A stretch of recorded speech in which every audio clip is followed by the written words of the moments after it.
1980 সালে যখন মেয়ে বাপের বাড়ি চলে আসে। মা, ও মা, আমি চলে এসেছি। আমি আর ও বাড়ি যাবো না। এ মা, কেন?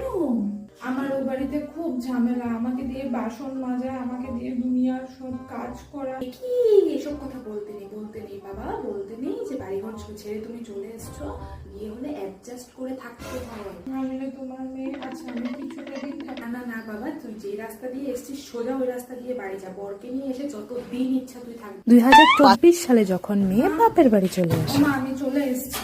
আমি আর ও বাড়ি যাবো না। এ মা, কেন? আমাকে দিয়ে বাসন মাজা। বেশ করেছিস, আর যেতে হবে না ওই বাড়ি। আমার মেয়েকে দিয়ে নাকি কাজ করায়, লক্ষ্মী মেয়েটা আমার। জানো মা, আমার একদম সকাল সকাল ঘুম থেকে উঠতে হয়। কি বলিস? আমার মেয়েকে নাকি তাড়াতাড়ি ঘুম থেকে উঠিয়ে দেয়। একদম ওই বাড়িটা আর পা রাখবি না। ওদের বাড়ি থেকে লোক আসলে আমি রেখে দেবো, তোর মা রেখে নেবে। তোর মা যা, মুখ হাত ধুয়ে তাড়াতাড়ি খা, এখানে খাবি আর ঘুমাবি, তোর আর কোনো কাজ নেই। যা মা, যা।